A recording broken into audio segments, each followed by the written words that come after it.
Hello students, question है 4 April 2024 first shift. Let the sum of the maximum and minimum values of f x equal to 2x square minus 3x plus 8 upon 2x square plus 3x plus 8 be m upon n where G C D of M N should be equal to 1 then m plus n की value बतानी है हमें, right. तो actually हम लोग F x की range निकाल लेंगे तो इसकी हमें मिनिमम वैल्यू भी पता चल जाएगी और मैक्सिमम वैल्यू भी पता चल जाएगी, राइट. और उसका जो सम है वो m अपॉन n दिया हुआ है, राइट.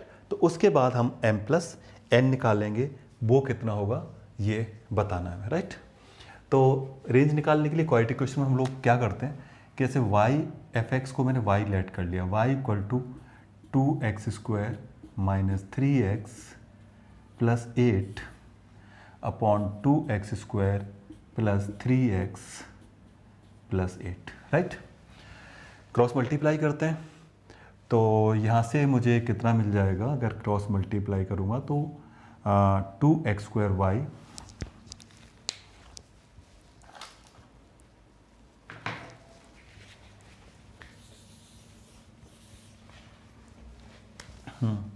तो ये मेरे पास हो जाएगा 2x square y plus 3xy and plus 8y equal to 2x square minus 3x plus 8, right.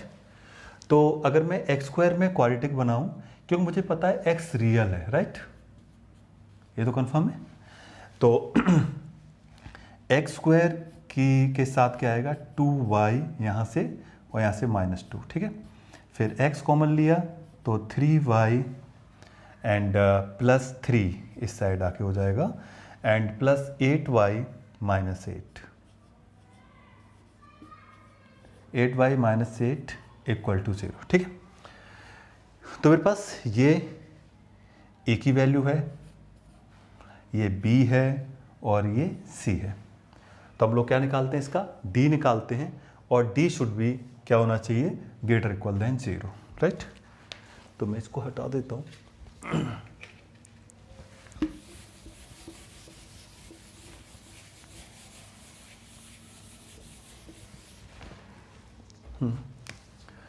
तो d should be greater equal than 0.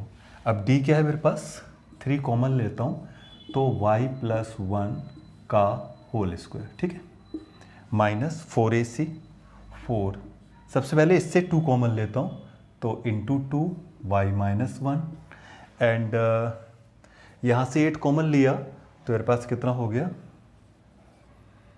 y minus 1, right. This should be greater equal than 0, ठीक है. ये मेरे पास हुआ 9y plus 1 का square minus 4 2 या 8 8 8 या 64, कितना हुआ y माइनस 1 का होल स्क्वायर, ठीक है, विच इज कितना हुआ ग्रेटर इक्वल देन 0, ठीक है. तो हम लोग क्या करते हैं इसे, अगर मैं इसमें a minus b a square minus b square वाला फॉर्मूला लगा दूं तो मेरे पास कितना हो जाएगा,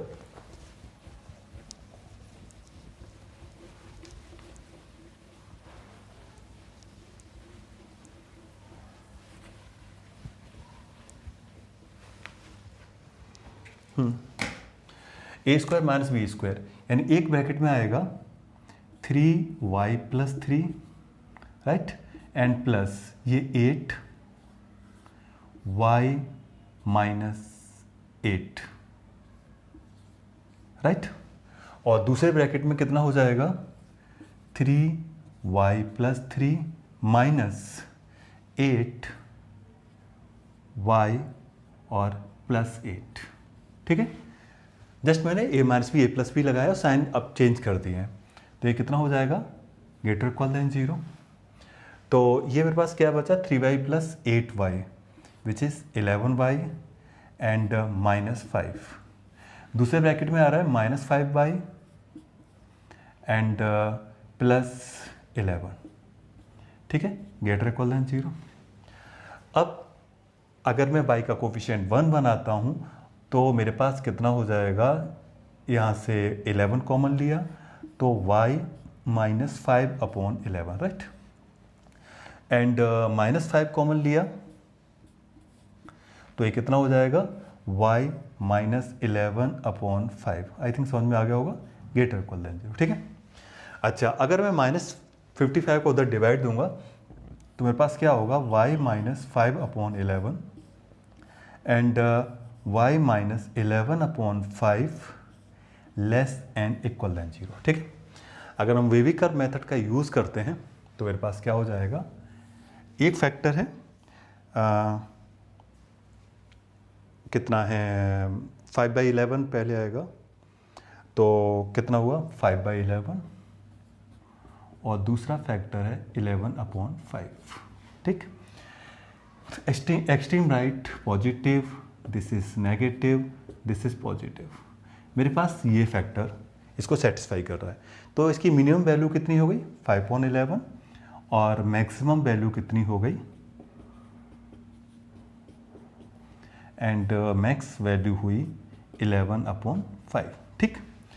लेकिन उसने क्या बोला, क्या था हमें क्वेश्चन में, वो था कि जो इन दोनों का सम है वो m/n है। तो इन दोनों का सम करते हैं हम लोग, 5/11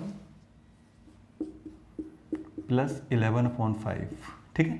तो विच इज कितना हुआ 25 plus 121 146/55, right. This is m/n, ठीक। और 146 एंड 55 में कुछ कॉमन भी नहीं है, इसका जो SCF है, GCD है, वो 1 है। तो अब मैं इसका m+n निकाल देता हूँ, तो m+n कितना होगा 146 एंड प्लस 55, 5 6 11 1 5 4 9 10 0 एंड 201। तो इसका जो आंसर था वो था 201। Thanks for watching.